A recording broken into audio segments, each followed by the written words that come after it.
Ladies and gentlemen, boys and girls, hunters of all ages and monsters of all stages, I'm DB Sinclair here with J-Party, and as you may not know, Evolve can be played completely offline by yourself, and that's what we're going to show you today. The following two matches are being played by a single person, the one and only legend, myth, and master, Scott James. Offline here, playing at the 2K offices, and we're going to show you what this experience looks like from both the monsters and the hunter's perspective.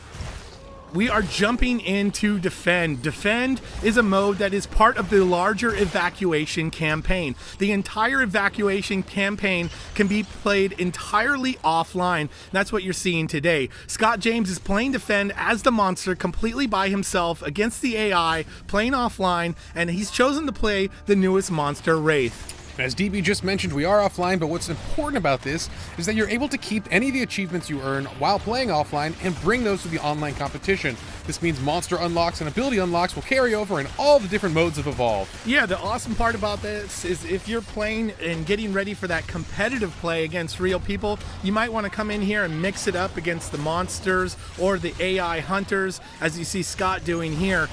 Or maybe you just want to come in and practice the newest monster that you've unlocked. As J-Party mentioned, everything you do in here counts towards your progression in the competitive game.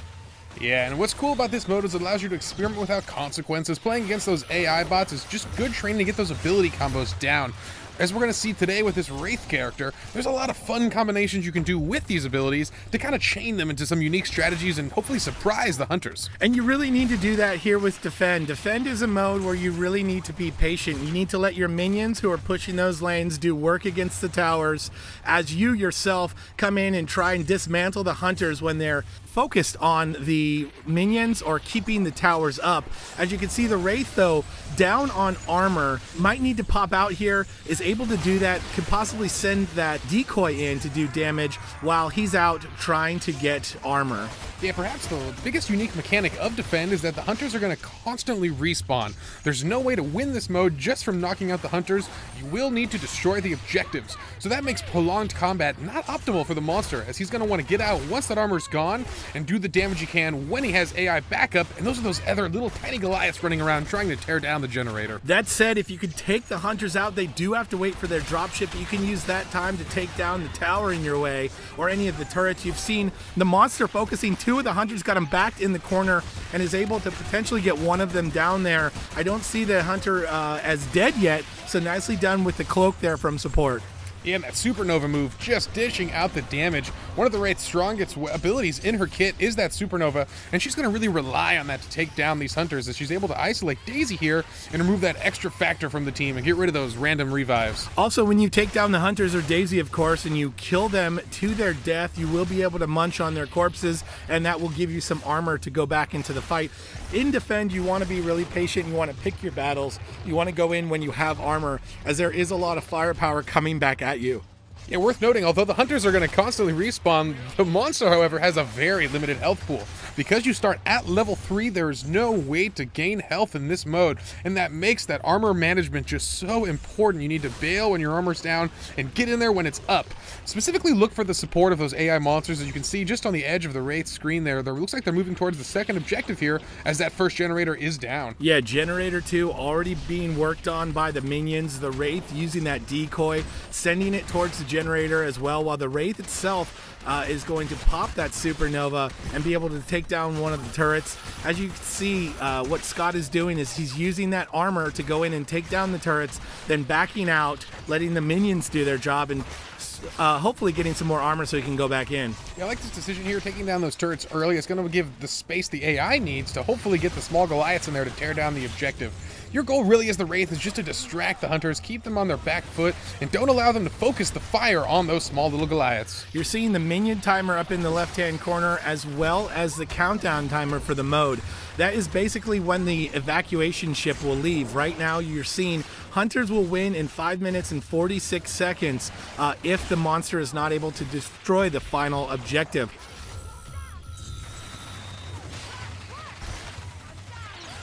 Popping the Supernova there is the Wraith. The Wraith going in on Bucket, trying to do some damage on the Hunter, unleashes the decoy there, and the Hunter goes down. Yeah, you may be noticing the decoy actually is going to gain the current state of the Wraith, and that includes the Supernova ability. So you want to use that Supernova ability first, and then unleash that decoy, and it's going to do a tremendous amount of damage as he goes for that abduct there, but misses the Hunters. Yeah, the Wraith misses the abduction, but goes in for the Supernova. Is going to try and do some damage and push the Hunters off of the generator, because we know that the minions were back there doing work. The monster knows that as well. Pushing the Hunters back off of the generator allowed that final minion to destroy generator number 2, and now they're going to be working on the final objective here, J Party. If the monster destroys this final objective, the monster will win, and unfortunately a lot of colonists will perish. That's going to weigh heavily on this Hunter squad. Absolutely, DB. And as noted too, when each generator falls, it's going to increase the round win timer for the monster. This is going to give the monster a lot of room to farm this area. He's got over 8 minutes now to destroy this last objective. And for those of you at home, if you're worried about the Hunter squad feeling bad about the loss of lives that they might incur if the Wraith wins, remember, these are AI Hunters. That's right. They don't have feelings, but they're really good at playing the game. The Wraith there, trying to get out, nicely done to go in, use that decoy to do damage on the turrets, potentially taking the turrets down, and then back out when she sees that she's low on health. She's going to pick up some armor and take the fight back to the Hunters. Yeah, doing a good job here. Got rid of one of the Hunters here, but trying to focus down the Trapper can be dangerous. If the rest of the squad realizes what's happening, they're going to be able to really focus fire the Wraith and get some real good damage in with no armor. So nicely done by the play of Scott James there. So what he did was he went in with the Wraith, used the decoy to take down that first turret, and then as soon as the Hunters came in to try and get the minions off of the final objective, he went back, he took care of the Hunters, and then went back in and took the turret out, the second turret that was taking out his minion friend, allowing the minion to do as much damage as possible while on that final objective. You're seeing, though, the monster at very low health. I'm surprised he goes back in here just trying to mess up those Hunters as much as possible and maybe have less Hunters to deal with while pushing that final objective. And that's such a good thing to practice here in the offline mode too. Test your limits, see how far you can really push it. You'd be surprised how much a monster can get done with very little health here. The Hunters are just so about the momentum, relying on keeping them on their back foot is such a strength here.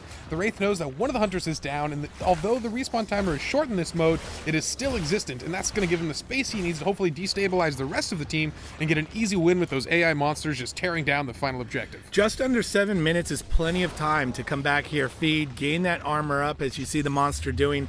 And like J Party mentioned, this is the offline mode, and this is a great time to practice. The way that monsters are unlocked in the game is you're playing the other monsters first before you get to Wraith here, so you're not going to be as familiar with Wraith as you are with Goliath potentially, especially for that competitive game. You want to come in here and, like J Party said, push your limits, push your abilities, see what is possible, and you don't have to worry about you know, the people on the other side giving you a hard time about it.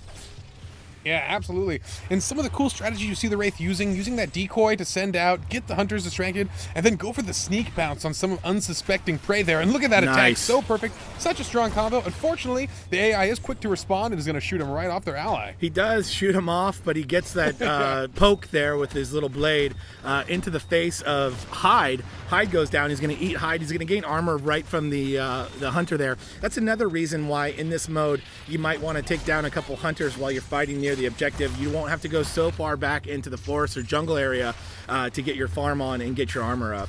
Yeah, with health this low, every bite matters. He needs as much armor as he can possibly sustain, and the wildlife population has been quite diminished so far as he's been feeding vigorously around this final objective. So they're out of assault, so no damage here, or at least diminished damage, and out the medic, so the heals aren't going to come as fast as they want. Actually, it looks like assault is finally back in. As you mentioned before, J Party, there is a shorter dropship time than in the normal modes like hunt or nest or rescue.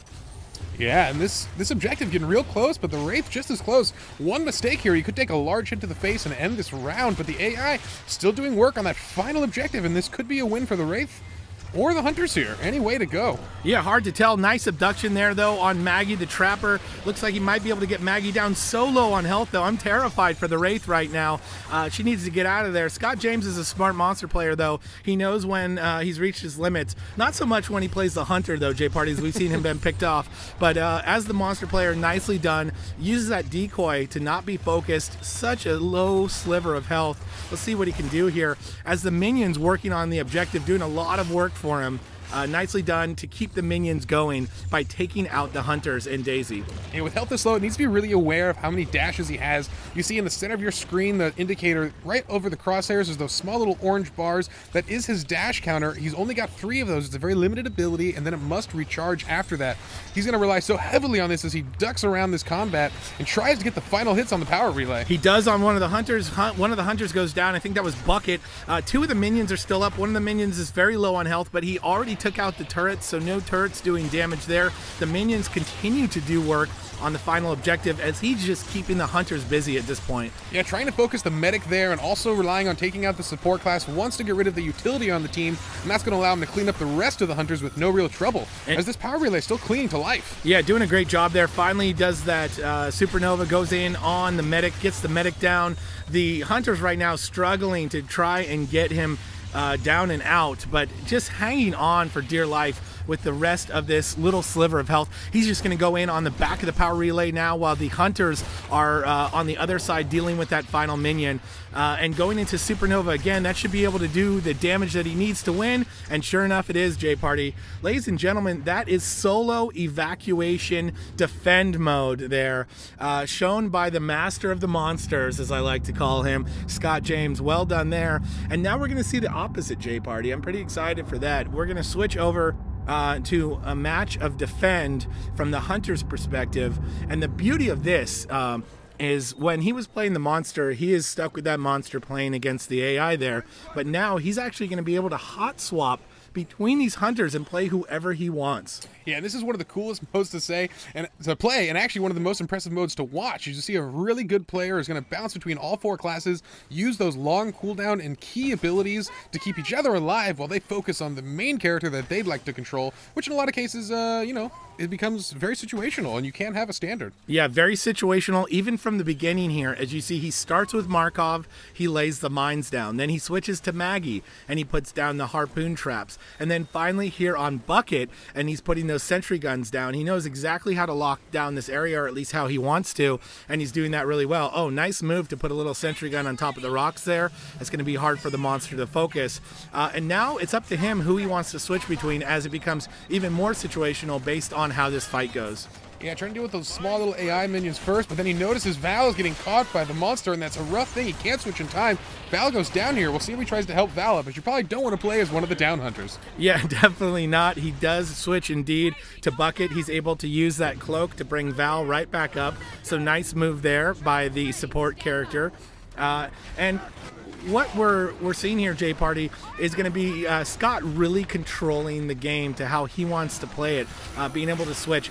This is also a great way to check out the hunters you want to play, because you'll also be able to, once you have them unlocked, be able to switch between the hunters you want to see and put together your ideal lineup of hunters in this scenario, be able to practice them all, see what works best, and then go back and take this out to the real world. Yeah, that's absolutely my favorite aspect of it, is just testing some of the weirder combinations of hunters, as we never really know what are the strong combinations, and that's on purpose here. We want the experimentation, we want the practice, mix and matching all the different groups together, and finding out what works for you and your playstyle. Yeah, it's pretty cool too with this defend mode. Defend is, as we mentioned before, part of the larger mode evacuation campaign, where the final day of evacuation is this defend mode. It's basically defending this final power source from the monster and his minions, as you're seeing those minions come in now. And he's right back to the game plan that he's sticking to, J-Party, and that's putting out the traps, putting down the mines and the sentry guns, and just waiting for those minions to come in and then trying to take them down as fast as possible. Yeah, relying on a lot of this AoE, I can see why he likes Bucket. Those rocket launchers are going to allow him to do damage to both of those tiny little Goliaths at the same time. That's going to help him wear down those monsters. You know, this mode is perfect for the player that has an idea of, you know, their ideal situation and the ideal team they want to put together. This is going to allow them to come in and work on those and maybe take that information back to their friends and say, hey, I was in defend mode, I was playing it, I was working through the different hunters, and I found this this 4 that worked really well. Let's try that out. Yeah, absolutely here, DB. It's interesting playing on the medic a lot here. Wants to just give vision to himself there, so when he switches between characters, he's not going to be confused. He's going to know exactly where the monster's at here. And look at that. For this fight, he's chosen to play as the medic because he knows it's been a real target by the monster. Wants to just keep Val alive and in this fight, as she's just so important for this team to keep everyone standing. Also, beyond visibility there, she is going to be able to slow down the monsters and the minions with that trank gun. Doing a nice job of that there. The longer you can slow down any of those 3 enemies, the more damage you can do to the rest. As he's switching now to Assault, trying to lay down some mines, and not good enough at the last second there to keep the monster off of that first objective. They're on to Generator 2. That said, though, J-Party, they have done some forward progress on the monster's health bar. Yeah, absolutely. That becomes the long-term progress for the Hunters, is just tearing down that health bar. As I mentioned earlier, there is no way to regenerate health on this mode as a monster as you start the game at stage 3. It forces you to rely on that armor and makes it oh so important to play defensively and leave when the time is not right. One thing that we mentioned before, but I'll say it again, is that even if you're in here just practicing and working on maybe a new hunter that you haven't played before, all of this progress and experience that you're gaining here is going to go towards your progression and carry over to the competitive game. So it's pretty cool to be able to come in here and test out some new strategies, test out some new team comps, and test out maybe some new modes that you're not familiar with if you've just been playing Hunt, for example, and then take that to the real world, J-Party, and show them what it's all about. Yeah, each mode requires such a unique strategy and a different take on what you're going to do each time, and that's what's so fun here, is he's going to try some strange things here. And I like what Scott James chose on this one. Went with a really defensive team, a lot of mines to be placed by each member, and that's what allows him to just maximize the utility of each hunter here. And uh-oh, the Wraith coming back in, trying to get some damage, but the Wraith with such a low armor pool needs to be very careful. Yeah, the Wraith too, also very susceptible to this trap team, J-Party. The traps laying around are good to catch both the Wraith and the decoy there. And this team doing a lot of damage when Markov can get those mines down. Unlike the, nice abduction there on the medic. Really nicely done to separate the medic there. So even the AI monster showing a trick or two here. Yeah, absolutely, going for the body there, not the player reviving it. Unfortunately, Val does get back into this fight, and with everyone almost standing here, the monster might need to retreat here as that armor once again getting just so low. Yeah, so what we're seeing here, J-Party, with those mines is that the other monsters, Kraken and Goliath, both have some pretty good counters towards their mines. It's a little bit harder with the Wraith, so I believe that's why Scott went with Markov here. He can lay those mines down. One of the ways that the Wraith is going to have to combat those mines is by potentially focusing that decoy on a hunter that's on the other side of the mine, having that decoy go through the mine. As you see him switch to Val here, he's trying to regroup and trying to get the hunters back to this generator here, and hopefully keep it away from the monsters as you see the minions coming in. Yeah, and getting comfortable with those abilities is something that does require practice. Once again, perfectly utilized here in the offline mode. Testing some of the weirder mistakes where it just kind of looks embarrassing, where you mess it up the first few times, but you practice it offline, you master those strategies, and then bring them to the face of the internet and just smash folks online. Yeah, sentry guns also really good against the Wraith. You can lay those out when the Wraith comes in. Even if the Wraith is using that Supernova to do lots of damage onto the hunters, it's going to take damage itself with all these traps laid around. There's no way to escape them all. And then again, he's going to switch to Bucket and he's going to put down those sentry guns. He's really just going through the cycle of hunter players there to lay down the best defenses possibly, and then playing the player that he wants to use in the moment. You would notice as a lot of his strategy here is just maximizing the use of those traps, those mines, just making sure they're down, and then giving the rest of his team vision. I love what he's doing. He bounces between Bucket and as well as Val, and wants to focus on tracking the monster down, so no surprises here. And I like it. Using the UAV here, and look at that. Gets a spot already. He's going to be able to track this Wraith, and that's going to let the rest of the team know exactly where she's lurking. He also saw the minions in the UAV there too, so he knows that they're coming in, and he knows exactly where they are. As the monster is tracked there, he's going to switch to Val, and he's going to get that trank gun in and slow down the monster. This is going to buy the hunter team some time. As you can see, the timer down to 2 minutes and 26 seconds. This is a hunter win if they are able to hold the monster and the minions off for that time. But as we mentioned in the other video, 4 minutes will be added to the timer if the monster can get through. Yeah, this is actually looking good though for the Hunters right now. 2 minutes is a pretty decent amount of time, although as I say, the Generator continuing to take losses, and a Hunter goes down there. We'll see if he switches out of the support class and focuses on trying to get himself back in the fight. Yeah, 2 Hunters go down, J Party. It looks like Assault and the medic, or excuse me, support and Assault. The Trapper good to go to get him back up, and Daisy helping with that as well. Trying to get away from the Wraith there, laying down some traps as the Wraith is coming in. That AI monster trying to do work here on Scott. And doing some work there, knocking down a bunch of the Hunters. Oh, and takes him down at the end there, but look at this dropship full of the whole squad here. And this is not a good look for the team, as they're going to have full reign over the Generator for all the monsters there to just tear it apart here. But once again, the short dropship timer gets you right back into the fight in this mode. Yeah, fortunately, they got the short dropship, but it is the entire team out of commission at the moment. So the Generator being worked on by the monster and its minions, as J Party mentioned. This is going to give him some time to get in there. It looks like the monster might have actually gone back out to get some armor. Sends in the decoy first. The decoy can do a lot of damage. I'm not sure if they trapped the decoy or the monster. Maybe they got both, J Party. Only time will tell. Yeah, actually, they got a real lucky break for the Hunters there. It looks like they took out the AI support right before they all got wiped there. So not a lot of progress made on the Generator, even with all the Hunters dead. With them back in the fight here, they're at full strength and tearing apart these little tiny Goliaths. And a really great arena, J Party, as you see it's just on the edge of the Generator there. So the minions are trapped in here and not able to get to the Generator. So a beautiful arena by Scott as he switches back and forth between the rest of the Hunters, trying to do damage to take the minions down. And he does a great job of that. And that Generator looking nice and good, has no progress made to it since we mentioned it before. Here comes the Wraith, or is it another decoy? Looks like a decoy, J Party. And you know, that is one of the most important abilities of a Trapper, is to really visualize the size of the arena.